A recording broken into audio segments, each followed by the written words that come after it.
তো যুদ্ধ মানে ঢাকাও যাইতে পারবো না, দেখতে পারবো একজনটা একটু দেখলে।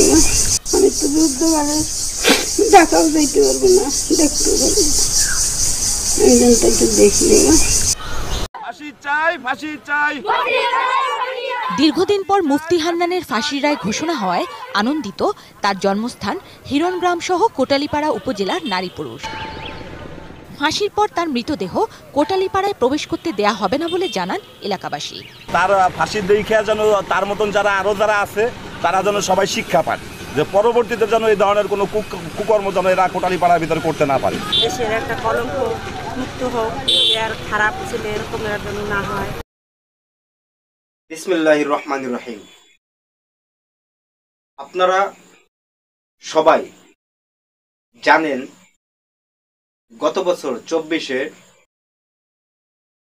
জুলাইয়ের আগস্টের বিপ্লবে স্বৈরাচার শেখ হাসিনা দেশ থেকে পালাতে বাধ্য হয়। তারপরে এক এক করে জেল থেকে অনেকেই মুক্তি পেয়েছে, মুক্তি পেয়ে যাচ্ছে। খুব ভারী ভারী মামলায় অনেকে মুক্তি পেয়ে যাচ্ছে, কিন্তু যে সমস্ত মামলায় আজ তারা মুক্তি পাচ্ছে সেই সমস্ত মামলায় বিগত দিনে যাদের ফাঁসি হয়েছে, যাদের বছরের পর বছর জেলখানায় আটকে রেখেছে, তাদের সেই ক্ষতিপূরণ কে দিবে? বা যারা যাদেরকে ফাঁসিতে ঝুলিয়ে হত্যা করেছে স্বৈরাচারী শেখ হাসিনা, সেই ক্ষতিপূরণ কে দিবে? আমি বলছি গোপালগঞ্জ কোটালীপাড়ার হিরণ ইউনিয়নের হিরণ গ্রামের মুফতি হান্নানের কথা।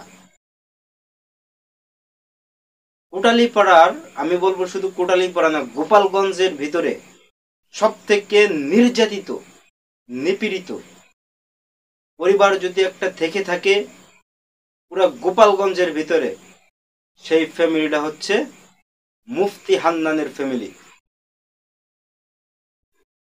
আপনারা অনেকেই হয়তো দূর থেকে জানেন না, মুফতি হান্নানের পরিবারকে নিঃস্ব করে দিয়েছে এরা, এই স্বৈরাচারী শেখ হাসিনা শুধুমাত্র তার ক্ষমতার অপব্যবহার করে অন্যায়ভাবে। মুফতি হান্নানের পরিবারের অধিকাংশ সদস্য প্রত্যেককে জেলখানায় আটক করেছে। মুফতি হান্নানকে যে মামলায় অ্যারেস্ট করে ফাঁসি দিয়েছে, গ্রেনেড হামলা, কোটালীপাড়ার ৭৬ কেজি, এটা ছিল একদম পরিকল্পিতভাবে একটা হত্যা করেছে মুফতি হান্নানকে। সাথে মুফতি হান্নানকে যেদিন ফাঁসি দিয়েছিল ওই সাথে আরো 2 জন, সর্বমোট 3 জনকে ওই দিন সর্বমোট 3 জনকে ফাঁসি দিয়েছিল।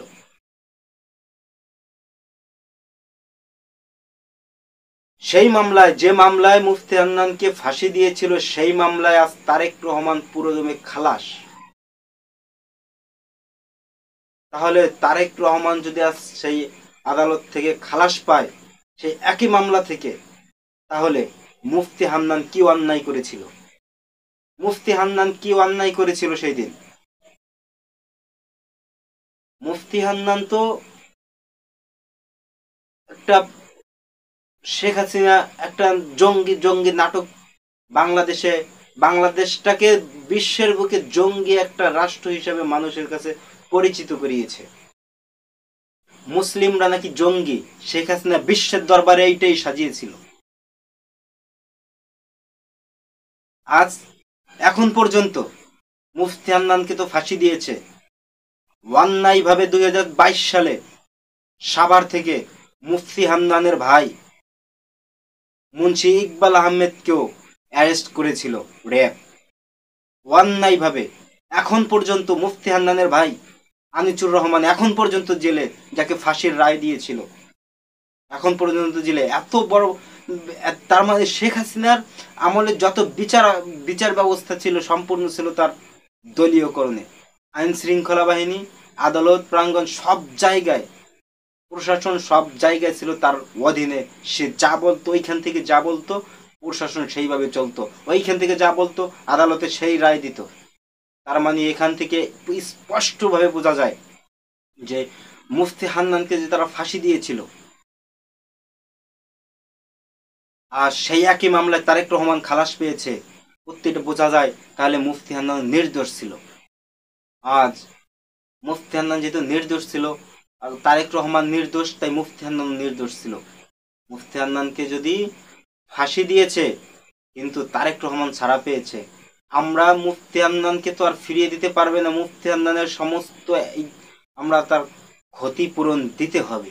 আর তা যদি না হয়, স্বৈরাচার শেখ হাসিনাকে বাংলাদেশে ফিরিয়ে এনে সেই ফাঁসির দড়িতে ঝুলাতে হবে। শেখ হাসিনা প্রতিটা জায়গায় তার বাবার হত্যাকে খুঁজে পেয়েছে। আমরা জানেন চুয়াডাঙ্গার বজলুল হুদা, মেজর বজলুল হুদাকে জবাই করে হত্যা করেছে শেখ হাসিনা নিজের হাতে। মেজর বজলুল হুদাকে যেদিন ফাঁসি দিয়েছিল সেই দিন সর্বমোট 5 জনের ফাঁসি হওয়ার কথা ছিল। 5 জনের ফাঁসি হওয়ার কথা ছিল, কিন্তু ফাঁসি হয়েছে মাত্র 4 জনের, কিন্তু লাশ বেরিয়েছে 5টা। 5টা লাশ বেরিয়েছে, ফাঁসি হয়েছিল 4টা। যখন বজলুল হুদাকে হত্যা করেছে, ফাঁসি দিয়েছে, জবাই করে হত্যা করেছে, তার আগ মুহূর্তে 3টা গাড়ি, কালো 3টা গাড়ি জেলখানায় প্রবেশ করে। তখন শেখ হাসিনা নিজে উপস্থিত থেকে বজলুল হুদাকে জবাই করেছে। যদি ফাঁসিতে ঝুলিয়ে যদি কাউকে হত্যা করে তাহলে সর্বোচ্চ তার জিহ্বা বেরিয়ে যাবে, তার নাক মুখ দিয়ে রক্ত বের হবে, গলায় দাগ পড়বে, কিন্তু ফাঁসি দিলে কারো গলায় সেলাই দেওয়া লাগে না, তার গলা দিয়ে রক্ত বের হয় না, তার গলা কাটা থাকে না। বজলুল হুদার বেলায় ঠিকই গলা কাটা ছিল, সেলাই দেওয়া ছিল, গোসলের পরও রক্ত বেরিয়েছিল, কিন্তু জিহ্বা বেরোয় নাই, গলায় দাগ ছিল না, জবাইয়ের দাগ ছিল। শেখ হাসিনা যে কয়টা হত্যা করেছে, যে কয়টা রায় দিয়েছে, সমস্ত তার বাবার হত্যার প্রতিশোধ নেওয়ার জন্য সে বাংলাদেশে প্রবেশ করেছিল। আমরা অতি বিলম্বে, আমরা অন্তর্বর্তীকালীন সরকারের কাছে আমরা চাইব, যারা অন্যায়ভাবে শেখ হাসিনা যাদেরকে আটকে রেখেছে প্রত্যেককে মুক্তি দিতে হবে, ক্ষতিপূরণ দিতে হবে। আর যদি ক্ষতিপূরণ যদি না দেন তাহলে এই রায় যার মাধ্যমে আসছিল তাকে বাংলাদেশে ফাঁসির কাস্টে ঝুলাতে হবে। আমরা এটা দেখতে চাই, এটাই হবে তাদের ক্ষতিপূরণ। প্রত্যেকটা বিচার ব্যবস্থাকে শেখ হাসিনা নিজের করে নিয়েছিল। আজ বাংলাদেশ জামায়াত ইসলামের সহকারী secretary general ATM Azharul Islam মুক্তি পেয়েছে, যাকে অন্যায়ভাবে ফাঁসির রায় দিয়েছিল। তার মানে এটা থেকে বোঝা যায় সে নির্দোষ ছিল, আজ সে খালাস পেয়েছে। বাংলাদেশ জামায়াত ইসলামের যাদেরকে ফাঁসি দিয়েছে শেখ হাসিনা অন্যায়ভাবে দিয়েছে। গোলাম আজম, মতিউর রহমান নিজামী, মীর কাশেম আলী মিন্টু ভাই, কাদের মোল্লা, কামরুজ্জামান, প্রত্যেককে অন্যায়ভাবে ফাঁসি দিয়েছে শেখ হাসিনা।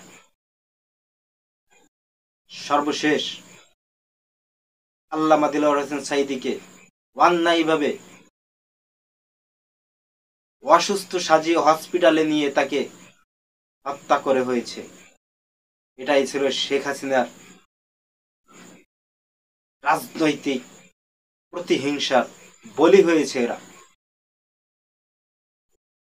আমরা কোটালীপাড়ার মুফতি হান্নানের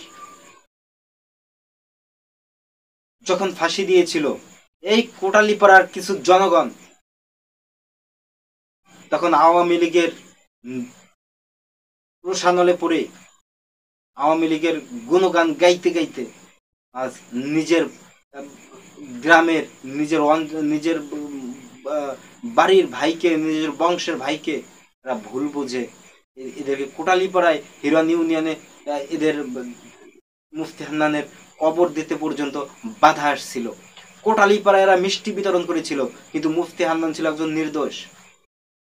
এটা তার প্রমাণ, কারণ একই মামলায় মুফতি হান্নানের ফাঁসি হয়েছে, তারেক রহমান মুক্তি পেয়েছে। তার মানে সে নিজে এখানে শেখ হাসিনা নিজে অন্যায়ভাবে এদেরকে ফাঁসি দিয়েছে। এখন পর্যন্ত মুফতি হান্নানের ভাই আনিসুল হক মুক্তি পাননি। আমরা অতি বিলম্বে আনিসুল হকের মুক্তির দেখতে চাই। তার মা এখনো জীবিত আছে, এখনো এক সন্তান হারিয়েছে, অন্য সন্তানের মুখ দেখার জন্য অপেক্ষা করতেছে।